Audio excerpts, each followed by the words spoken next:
A very good afternoon to all the delegates who have come for attending the second session for today's seminar.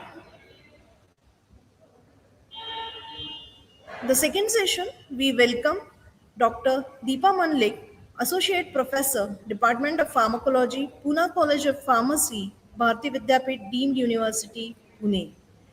Welcome, ma'am. Thank you So, so much. ma'am, speaking a few things about ma'am, starting with her educational qualifications. Ma'am is a B Farm from Pune University, and not only that, she is also a gold medalist at Pune University. She completed her M Farm from Pune University itself in 2009 and was awarded the PhD degree in pharmacology by Nirma University, Gujarat in 2017. At present, as I said, ma'am is associated with PCP, Bharati Vidyapeeth, Pune.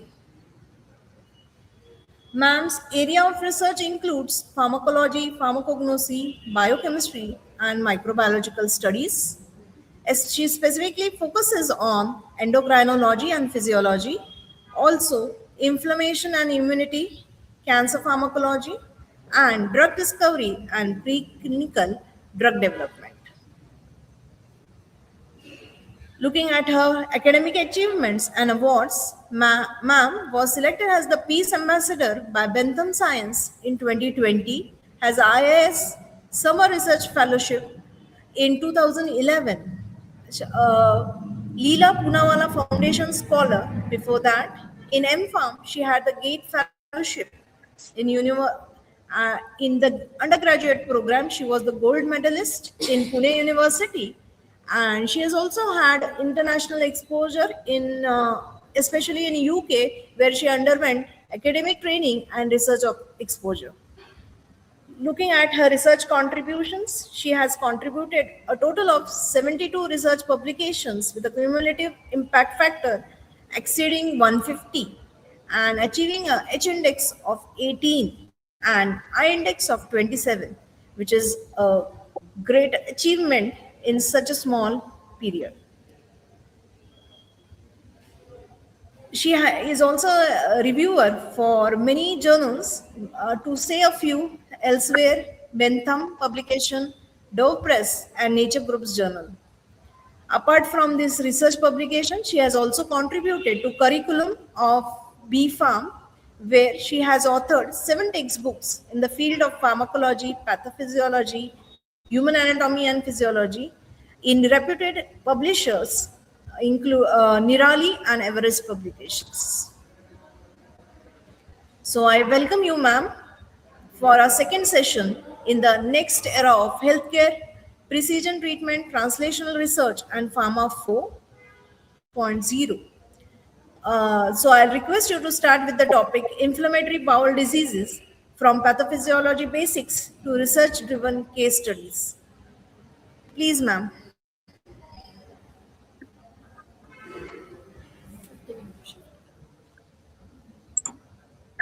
Thank you so much, ma'am, for the nice introduction and the warm. Welcome, ma'am. Inflammatory bowel diseases from pathophysiological basis to research-driven case studies. So first of all, we will have a short introduction about the inflammatory bowel disease. So what is IBD? IBD is a persistent relapsing gastrointestinal tract inflammation disorder. And there are 2 main types of IBDs, which are known as ulcerative colitis and Crohn's disease. But in between that two, UC is more common type of IBD, which is marked by a lot of abdominal discomfort, bleeding, which is associated with pus, as well as ulceration of mucosa and frequent diarrhea.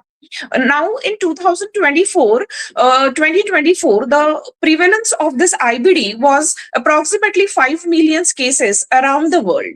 So what is the difference between this UC and AD? So Crohn's disease affects both the types, like small intestine as well as large intestine, whereas ulcerative colitis mostly affect the colon portion as well as the rectum portion. Here in this diagram, you can see that the Crohn's disease eventually infected with the small intestine as well as the large intestine, whereas in ulcerative colitis, it is just associated with the last part of the colon as well as the rectum.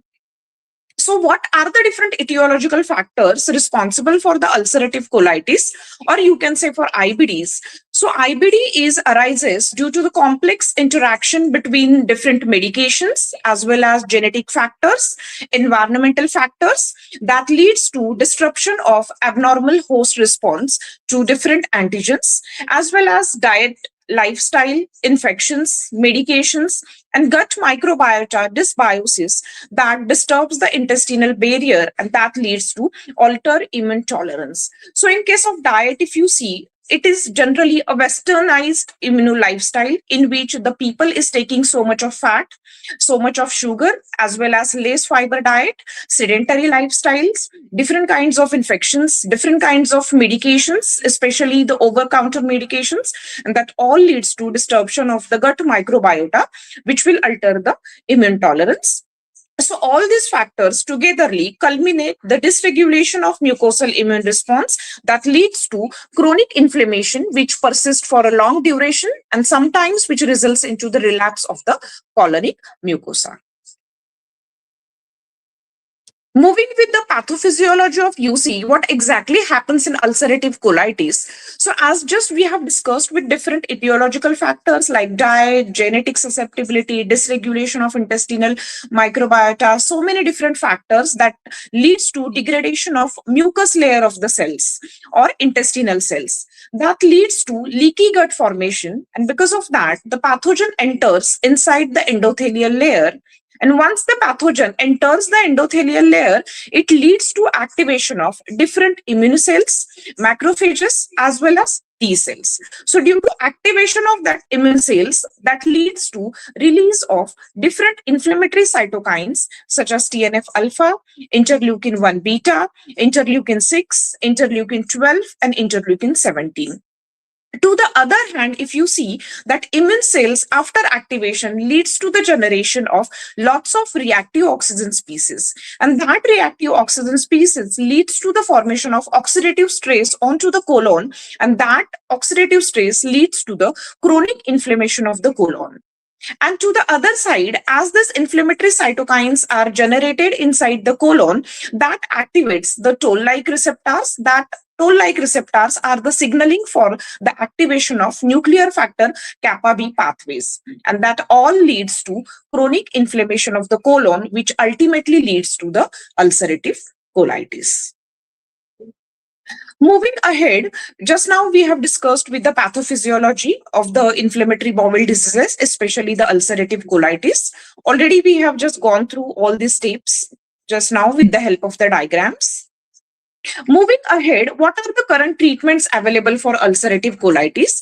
So there are different treatments available in the market, such as 5-amino-salicylic acids, which includes sulfasalazine, mesalazine, that leads to inhibition of inflammatory mediators as well as cytokines, and they are giving inhibition of mostly tumor necrosis factor alpha and nuclear factor kappa B. But if you see, none of the drug available in the market is an ideal drug for treatment of any diseases. The meaning is that they are associated with so many different side effects. In the similar way, this 5-amino-salicylic acid associated with the joint pain, muscle pain, as well as very important side effect they are having, that is the bone marrow suppression and allergic reactions. Then glucocorticoids, a very famous kind of treatment for the treatment of the ulcerative colitis, which includes hydrocortisone, prednisolone, as well as dexamethasone, and all these glucocorticoids which decreases the production of the inflammatory cytokines. But you know, glucocorticoid are prescribed for the long-term treatment, and they are associated with the heavy side effects, which are characterized by high blood glucose level, as well as osteoporosis, glaucoma, peptic ulcer, and weakness of the muscles. Then certain immunosuppressant drugs are also prescribed, which suppresses the immunity, which includes azathioprine, methotrexate, that promotes the apoptosis of immune cells, and by that way that suppress the immunity response. but they are associated with the liver toxicity as well as anemia and chances of bacterial infection. As the suppression of immunity happens here, the body becomes more susceptible for infection to any kind of bacteria, viruses, or fungi.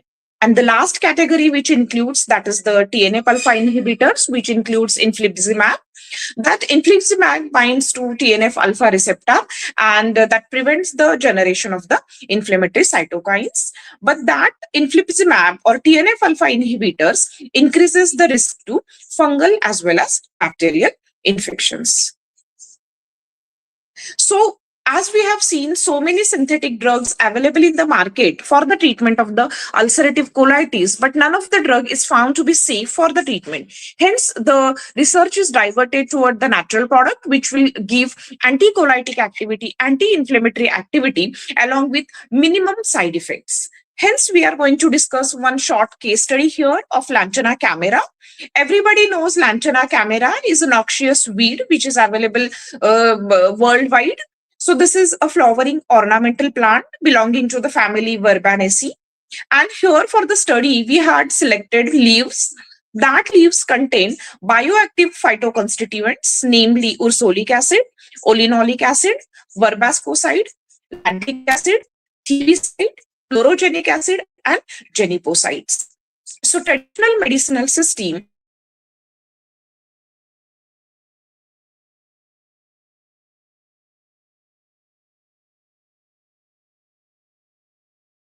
in Marathi, it is called as ghaneri, as well as in English, it is called as wild sage or red sage. So different kinds of studies have already been performed on the Camera lantana, naming a few. For example, acute toxicity is already performed in mice, and it was said that the dose of 2000 mg per kg is safe to the mice. As well as the anti-ulcer activity is performed in gastric and duodenal ulcer models at a dose of 250 and 100 mg per kg, as well as the antioxidant activity of the leaves of Camera lantana has already been studied by using the DPPH free radical scavenging activity. And very important that the neuroinflammation activity is reported with the Camera lantana in scopolamine-induced Alzheimer model. In that also, they inhibited various cytokines such as TNF-alpha, IL-6, interleukin beta, and COX-2 at different doses of 10 mg per kg, 30 mg per kg, and 100 mg per kg. So through this literature survey, it is proven that the plant is having antioxidant activity as well as inflammatory activity, but its work on the colitis activity is not proved. So we have tried to prove that things mechanistically in this research. So the objective of that studies were preliminary phytochemical evaluations with the standardization of LCEE extract. Here we have given LCEE, it's a short form for leaves ethanolic extract of Lantana camera. And standardization we have done with the HPTLC as well as LCA technique. Further on, we have studied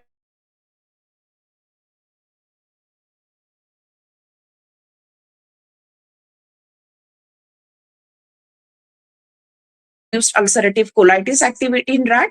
In that, we have covered various parameters like hematological parameters, antioxidant parameters, pro-inflammatory cytokines, and histopathological analysis.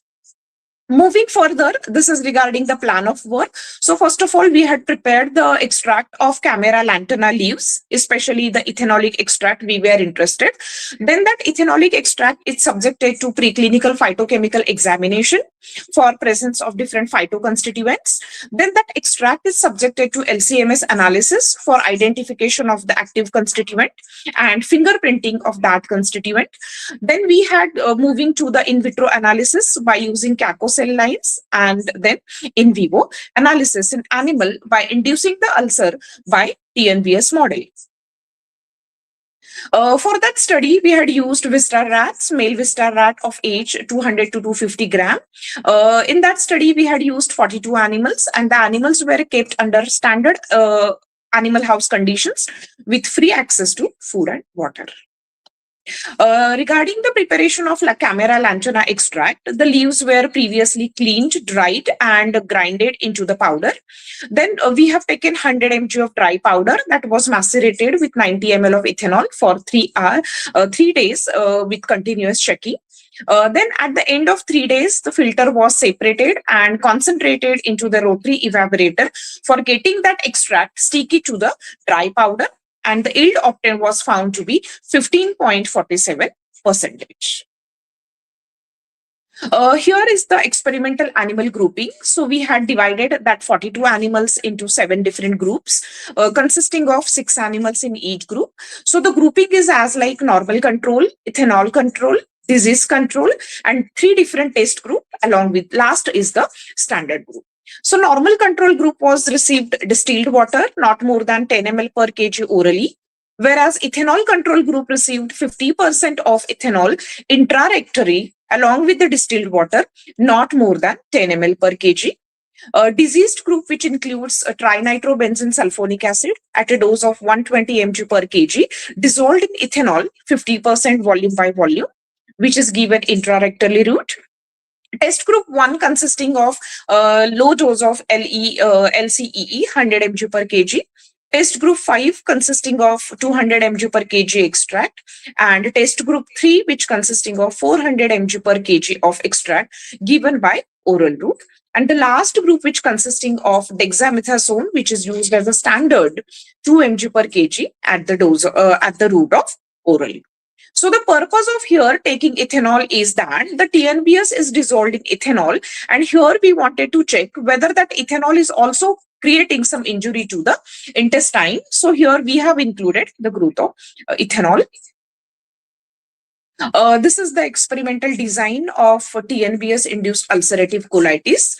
So once the animal was procured from the animal house, we have given a quarantine period followed by the acclimatization period.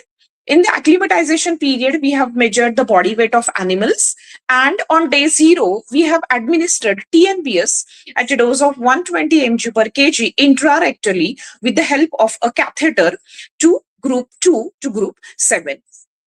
This leads to the induction of ulcerative colitis, and from day 1 to day 28, the treatment of LCEE was started in the doses of 100, 200, and 400 mg per kg, whereas the last group receiving the dexamethasone 2 mg per kg. And during the treatment period of 1 to 28 days, we have measured disease activity index as well as different scores on alternative days. And at the last day of treatment, on day 29, we have sacrificed the animal and we have measured different parameters, which includes colon weight and colon length, spleen and thymus weight, macroscopic and adhesion score, different inflammatory cytokines, as well as antioxidant parameters, nitric oxide and myeloperoxidase indicators, hematophysiological parameters, which includes hemoglobin, red blood cell count, white blood cell count, and platelet count. And the last parameter we have measured, that is histopathological analysis of colon tissue by using 3 different stainings like hematoxylin and eosin stain, periodic acid shift stain, and the GIMSA stain. Regarding the preliminary phytochemical analysis of LCEE, we had explored that extract for different tests.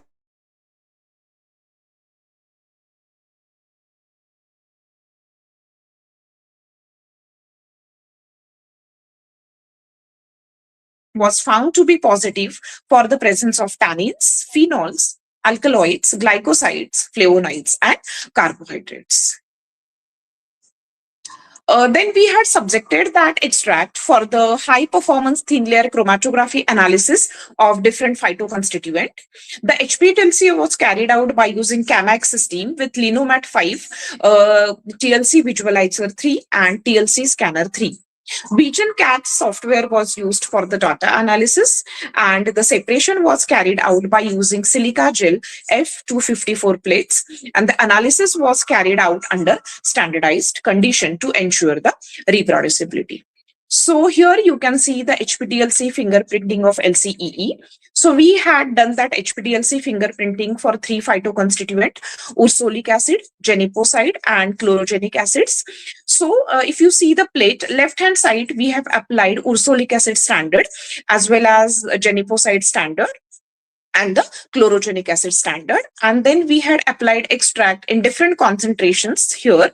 So the RF value of standard geniposide as well as ursolic acid and chlorogenic acid was matches exactly to the phytoconstituent present in the extracts. So the peaks are denoted by using the arrows here, the matching RF values, and to just below that, densitographic peaks are given for ursolic acid, geniposides, and chlorogenic acids.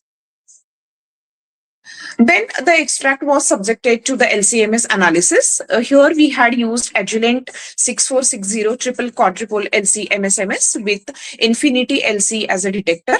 C80 column was used and 2 different mobile phases was used, like ammonium format and 0.1% formic acid in water as a 1 mobile phase and in methanol as a 2nd mobile phase. The flow rate was adjusted at 0.8 ml per minute. The run time was 20 minutes. Injection volume was kept at 5 micrometer liter, and column temperature was maintained at 40 degrees centigrade.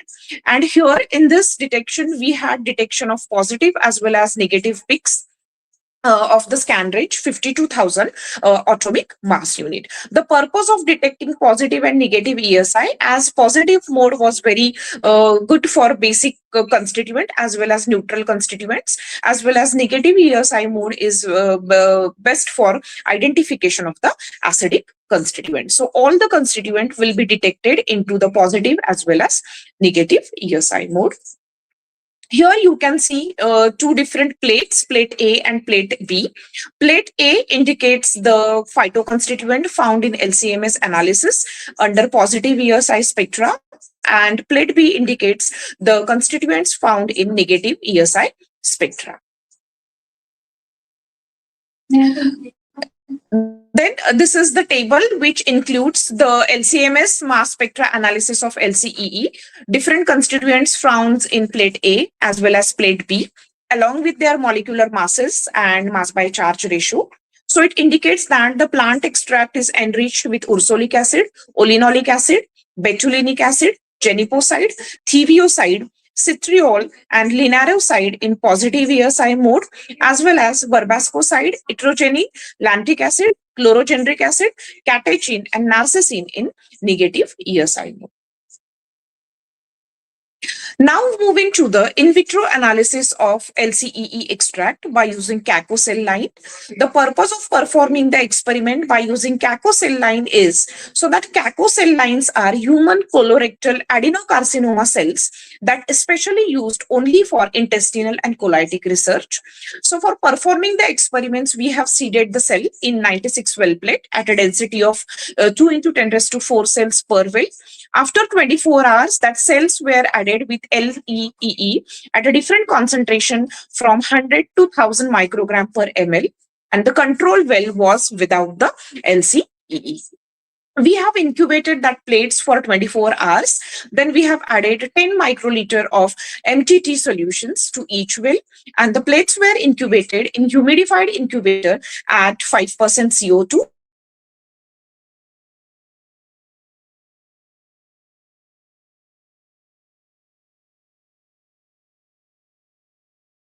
To solubilize the formazole complex, and the optical density of plate was measured at 570 nanometers. So let us go to the mechanistic manner here. The MTT reagent only enters to the viable cells, and there is one enzyme which is present in the cell known as mitochondrial dehydrogenase enzyme, which is metabolically active, that causes reduction of MTT to the purple color formazine complex, which accumulates inside the cell. An amount of formation complex which is directly formed that is just proportional to the number of the viable cells. Then what happens to the non-viable cell? That MTT reagent do not penetrate the dead cells or damaged cell. Hence, there is no chance of formation of formation complex. And then after addition of DMSO, the complex undergoes solubilization, and that indicates the percent viability of the cells after measuring the absorption at 570 nanometer. Moving ahead to the results of in vitro study. So here you can see a graph which is plotted versus concentration of LCEE from 100 to 1000 microgram per ml along with percent viability. So here you can see at 800 concentration, the cells was found to be viable near about 85 to 90 percentage. But further on, as the concentration increased to 900 to 1000 microgram, the cell viability was decreases to 65 percentage, indicating that as increase in the concentration of LCEE, the cells are going to die. Hence, the IC50 value is found to be 980 microgram per ml. It is said that LCEE is relatively non-toxic till 800 microgram per ml concentration. Then for animal study, we had performed different parameters, which includes disease activity index. In that, we have covered body weight, fecal occluded bird, stool consistency, measurement of different scores like adhesion score, macroscopic score, tissue weights, which includes colon weight, colon length, spleen weight, as well as thymus weight. In hematological parameters, we had covered hemoglobin count, RBC count, and WBC count. Antioxidant parameters was also performed, including superoxide dismutase, glutathione peroxidase, malondialdehyde, and catalase level. Pro-inflammatory cytokines, which includes interleukin-1 beta, interleukin-6, interleukin-12, and tumor necrosis factor alpha, along with the level of the nitric oxide and myeloperoxidase index. And the histopathology was performed by using 3 different stainings. So moving ahead, the disease activity score was calculated by using different scores, using percent reduction in body weight, rectal bleeding, and the stool consistency. The scoring we will discuss in the next slide. And this disease activity score or index was performed on every alternate day from day 1 to day 28. Then pro-inflammatory cytokines were performed by using the ELISA kits, by using manufacturer's instructions, and oxidative stress markers and MPO analysis was performed in a colon homogenate using phosphate buffer saline 7.4. Hematological parameters was measured by using autoanalyzer, and histopathological analysis of colon sample was, the colon was excised at length and the measurement of 5 micrometer, stored in formalin solutions, and were stained with hematoxylin eosin stain, periodic acid reagents, and the GIMSA stain. So here you can see the scoring of adhesion score or different kinds of macroscopic score. The macroscopic score is given in the range of 0 to 4. The score 0 is given when there is no macroscopic damage to the colon. Score 1 is used for mucosal erythema, redness of the mucosal lining of the colon. And score 2, which includes mild mucosal edema, slight bleeding from the colon, or small erosion found on the colon. Score 3 was given to the moderate edema, bleeding indicating heavy ulcers on the colon and the erosions, as well as score 4 was given to the severe ulcerations, which includes excessive bleeding, edema, and tissue necrosis. Now, what is adhesion score? That adhesion score is given in the range of 0 to 2. So, adhesion score is nothing but involvement of that colon to the surrounding abdominal wall and adjacent organ, and that can be performed by the blind observer. The score 0 was given when there is no adhesion with the adjacent abdominal wall or organ. Score 1 is given to the minor kind of adhesion to the other organs, and score 2 is given to the major adhesions.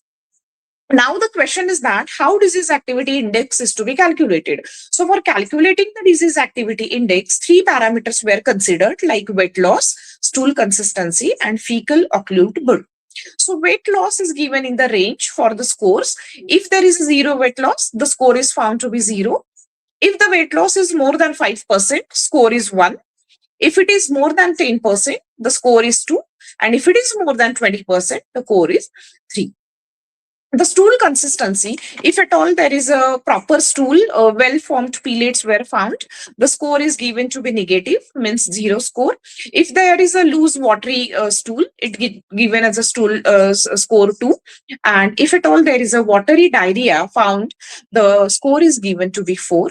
And in fecal occluded blood, there are 3 types of gradings. Fecal occluded blood is what? There is a appearance of blood traces into the stool. If at all there is no blood into the stool, the score is 0. If at all there is a presence of blood traces, but at a smaller level, the score is 2. And if there is a gross bleeding, I mean the stool is extremely filled with the blood as well as the pus, the score is given to be 4. And the statistical analysis is performed by using the PRISM 5 software, by using two-way analysis of variance for calculating the body weight and disease activity score. And one-way ANOVA is used for different parameter or the end day parameter. So now just go to the result section of the in vivo activity. Here you can see the graph of body weight as well as disease activity index. The graph to the left-hand side indicates the body weight graph versus the days. As this is the protocol of 28 days, here we have plotted the body weight weekly. I mean, we have calculated on day 1, day 7, day 14, day 21, and day 28. So here you can see the diseased group or the TNBS treated group, the body weight was significantly decreased near about 180 gram as compared to the normal control group, whereas all the treatment group and standard group significantly improved the body weight to the normal when compared with the disease control group.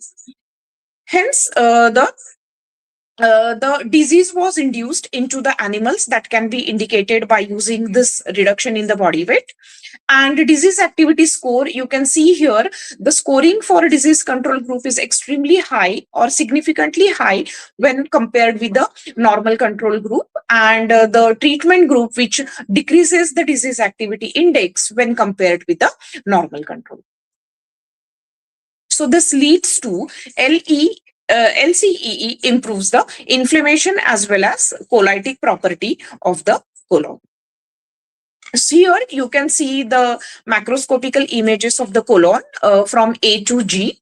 So A is the colon of normal control, B is the colon of ethanol control, C is the colon of diseased control group, D, E, F, these are the colon tissues of 100, 200 and 400 mg per kg extract, and G indicates the colon tissue of the standard group, that is the dexamethasone. So if you compare all the colon tissues, you can see the colon of C, that is TNBS treated rat, which is having erythema, edema as well as appearance of perforations onto the colon tissues. And to the right hand side, you can see the fecal occluded blood test. The test we have performed every week till 28 days. If you see week 1 test, the normal control, ethanol control group do not show any kind of blood traces into the fecal matter. That blood traces is indicated by the blue color in other groups. Whereas in group 2, the appearance of traces of blood into the fecal matter is decreases into the treatment group as well as the standard group. And week 4, completely the fecus is free of blood stool. It indicates that the treatment of rats with the LCEE decreases the colon inflammation. These are the images of organ weight, macroscopic and adhesion score. So here you can see the colon weight. The colon weight has successively or significantly increased in disease control group.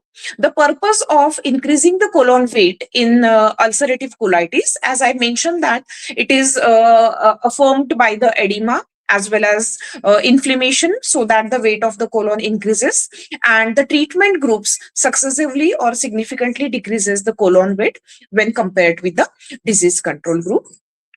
The same case is with the colon weight as well as colon length ratio. The ratio was significantly increased into the disease control group when compared with the normal control group, and the treatment of the extract and standard significantly decreased this ratio when compared with the disease control group. Then moving ahead to the thymus weight and spleen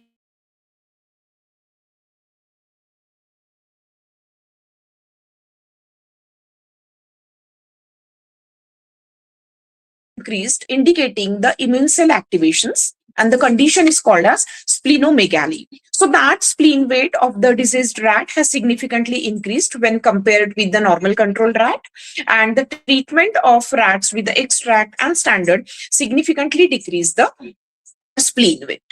Whereas in thymus gland, the weight is not going to increase. The opposite is the condition to that of the spleen weight. The thymus weight is going to decreases, showing the thymus atrophy, and that is found into the diseased group as compared to the normal control group. Whereas the extract treatment of 100 mg, 200, 400 mg and dexamethasone treatment significantly increased the thymus weight when compared with the diseased control group.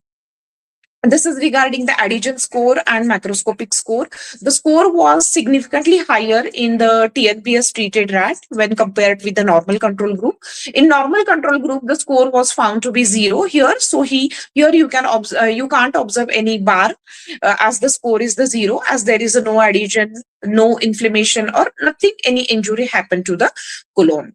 Whereas in treatment group, the adhesion score and the macroscopic score were significantly decreased as compared to the disease treated group. Then moving ahead,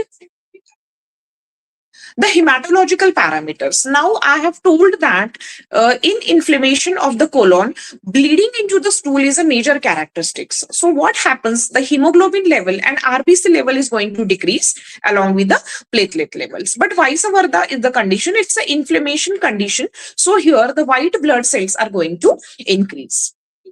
So here the hemoglobin of diseased control group, platelet count of diseased control group, and red blood cell count of the diseased control group, it significantly decreased when compared with the normal rats. Whereas the treatment of rats with 100 mg extract, 200 mg extract, 400 mg extract and dexamethasone significantly elevated the levels of the hemoglobin, platelets as well as the RBC. And opposite is the case, the white blood cell levels of diseased control group, it significantly increased when compared with the normal control group, and the level has been decreased by the extract treated group and dexamethasone treated group. Now, very important thing is that as we have discussed into the pathophysiology, the activation of immunocells releases the cascade of the cytokines. So here the study we have, proved with the measuring of certain cytokines such as TNF alpha, interleukin 1 beta, IL-6 as well as interleukin 12. So all these pro-inflammatory cytokines which are susceptible for the chronic inflammatory condition of the colon and found to be increased successively significantly in diseased control group when compared with the normal control group.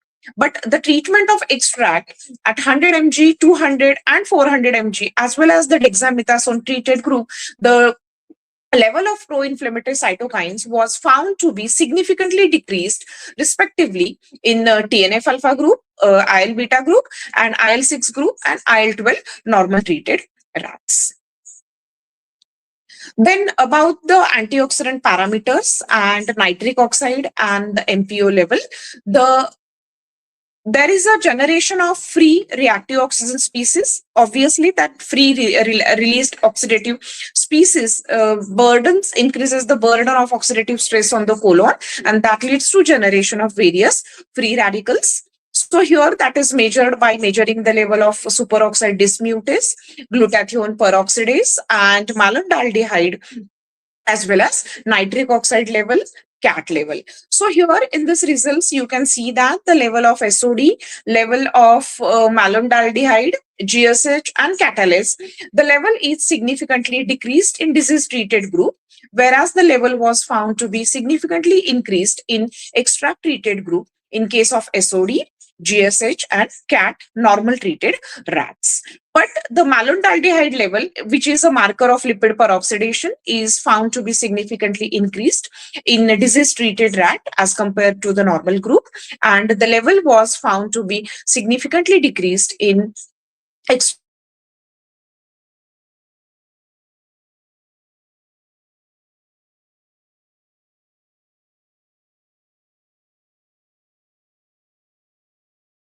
enzyme, and the level of the nitric oxide is increased into the colonic mucosa, which is found to be significantly high in disease treated group when compared with the normal control group, and that level is significantly decreased into the extract treated group when compared with the disease treated rat.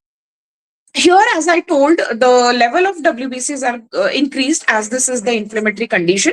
In the same manner, here the myeloperoxide is a indicator of neutrophilic infiltration, and neutrophil is one of the subcell of the white blood cells. So here the level of the MPO is also increased significantly when compared with the normal control group, and the level was found to be significantly decreased in extract 100, extract 200, 300, and dexamethasone treated rats. Now moving to the histopathological analysis, as I have mentioned here, we have done the histopathological analysis by using 3 different stains for 3 different conditions. So hematoxylin and eosin staining is done as it makes the cytoplasm pink in color with the help of eosin staining, and hematoxylin makes the nucleus which is purple in color. So this is the normal architecture of the colon, which is well preserved along with the ethanol also. So here the histopathological analysis concluded that ethanol is not having any colonic injury effect, whereas you can see histopathological image is of TNBS treated rat. There is literally a disruption of the colon architecture is found with the neutrophilic infiltrations here we can found, whereas the colon architecture is preserved by treatment with 100 mg extract, 200 mg extract, and the colon was absolutely found to be normalized in 400 mg per kg extract treated group along with the standard group. Moving to the next staining, that is the periodic acid Schipp's reagent. So this staining is generally done to identify the goblet cell functioning, which is responsible for producing mucin, which is very important for protecting the mucosa. So here you can see the pink drops, that is nothing but the goblet cells along with the mucin, and well-preserved mucin goblet cells we can found in a normal control, ethanol control group. But here there is a disruption of the mucosa along with disruption of the goblet cells and less production of the mucose. Hence, there is a damaging to the mucose layer cells was found in the TNPS treated group. Whereas the colon treated with the extract 100 mg, 200 and 400 mg, as well as the standard, protects the colonic architecture of the mucosa along with protection to the goblet cells and the mucin production. Moving further to the GIMSA staining, that GIMSA staining is done for identification of the mast cell, which is one of the inflammatory markers. So that GIMSA cell are stained by the purple colors. You can see into the C subsection of the histopathological, which is the histopathological image of the disease treated rat. And all that mast cells are decreased. I mean the accretion of that mast cell is decreased in extract treated group along with the standard treated group. So here at the discussion point and conclusion point, we can say that TNBS, that is the trinitrobenzenic acid, benzene sulfonic acid, is a haptane which is responsible for causing colitis in the colon by interacting with the proteins present in the colon tissue, and that leads to inflammatory reactions that mimics the condition to that of the human colitis.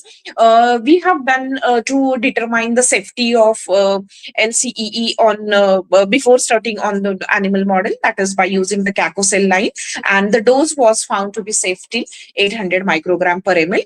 We have identified 13 different phytoconstituents by using LC-MS analysis, and HPTLC fingerprinting proved the presence of few important phytoconstituents like ursolic acid, geniposide, chlorogenic acid that had already been proved for the anticolytic activity.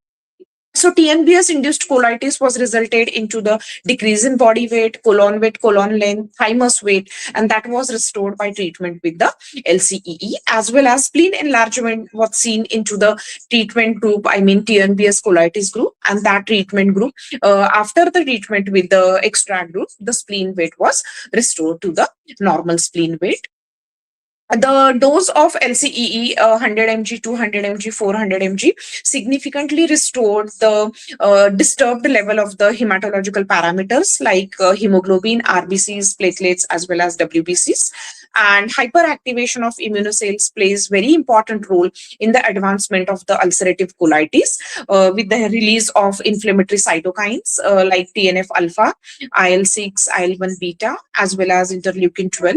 And the treatment of rats with LCE found to decrease all these level of inflammatory cytokines, as well as the histopathological normal architecture of the colon was stored along with the goblet cell restoration and reduced in the infiltration of the mast cells by using different stainings. Hence, at the conclusion, we can say that the LCEE treatment effectively ameliorates the TNBS-induced ulcerative colitis in rat model. So here we have proposed the probable mechanism of LCEE in the treatment of ulcerative colitis. The figure is divided into two parts, that is the left and right part. So left part indicates the disruption into the rat body after the introduction of TNBS. That TNBS disturbs the colonic mucosa and the mucosa becomes very much leaky. There is an activation of different inflammatory cells, which leads to activation of pro-inflammatory cytokines, a decrease in colon weight, thymus weight, as well as increase in colon weight as well as spleen weight, and that leads to activation of different reactive oxygen species that elevates the level of SOD, GSH, CAT, nitric oxide, as well as MTA level, and that colon also having necrosis, infiltration of huge inflammatory cells, as well as damage to the goblet cells. To the right hand side indicates the treatment of rat with the LCEE, which preserve the damage to the colon mucosa with restoration of all the disturbed parameter previously, that is increased colon length and thymus weight, decreases colon weight and spleen weight. There is a decrease in the level of the inflammatory cytokines as well as disease activity score, macroscopic score, adhesion score, decrease in the generation of reactive oxygen species, as well as the necrosis, infiltration of inflammatory cells, and goblet cell damage was also preserved after treatment with the LCEE. These are the few references that we had referred for performing our research. And here I have just aimed at the end of my seminar. And thank you.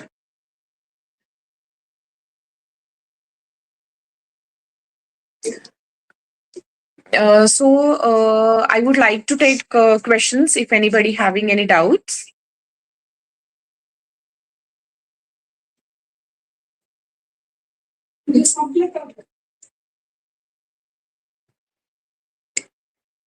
Ma'am, shall we take the questions?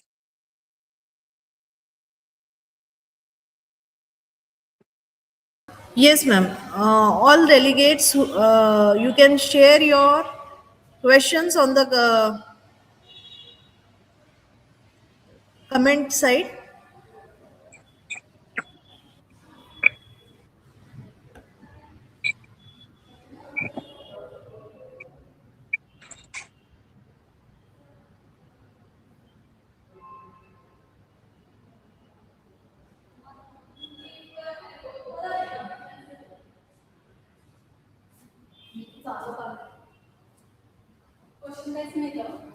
नहीं, अजून. Okay, I think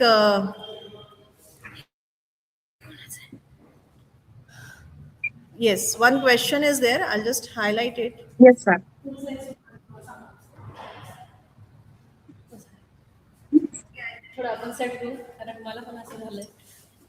How has our understanding of key inflammatory pathways such as TNF alpha, IL 12 by 13, and JAK STAT signaling influenced the development of targeted therapies in IBD from Mr. Ram Chaudhary. Okay. So first of all, we have discussed about the pathophysiology of ulcerative colitis, and in that pathophysiology, I have told about toll-like receptors. So the toll-like receptors are nothing but the signaling. They are the signaling molecules for the activation of the nuclear factor kappa B, and that nuclear factor kappa B further on,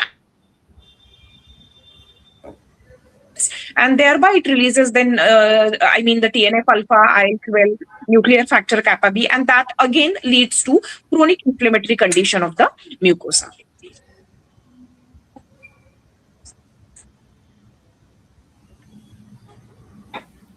Yes, any other questions from the audience?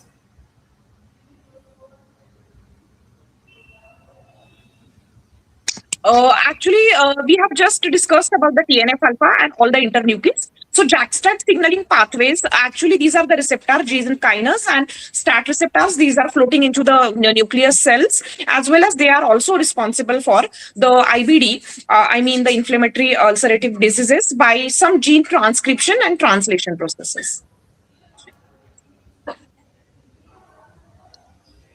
Okay, I think that satisfies Ram, Mr. Ram.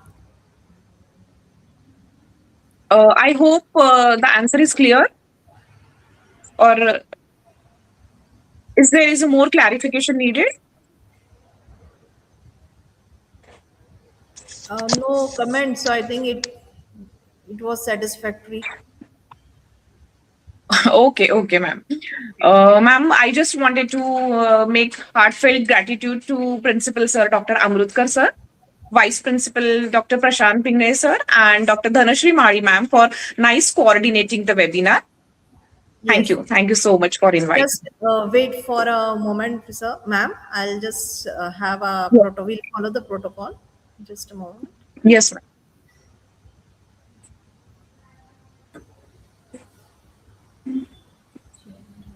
So, on behalf of our college, Sir Dr. M.S. Gosavi College of Pharmaceutical Education and Research, our principal, sir, management, I would like to present you this certificate as a token of gratitude for giving your time and energy, and of course your expertise in the field. So kindly accept it, Mandlik ma'am. Yes, ma'am, it's accepted. And thank you so much. Thank you so much. Yeah. And thank you Thank for you. being with us and being a part of our webinar series. We look forward to your similar cooperation, maybe physically sometime. Yes, ma'am, 100%. Sure, sure. Okay. Thank you, ma'am. Thank you, thank you. Okay, We ma'am, shall I leave the studio? Yes, ma'am. Yes, ma'am. Thank you so much. And thank you, audience, for being with me. Thank you. Okay. This is instructions to the delegates. The third session we will begin in about approximately 10 minutes. So please stay online and log into the third YouTube link, which we'll be sharing in immediately.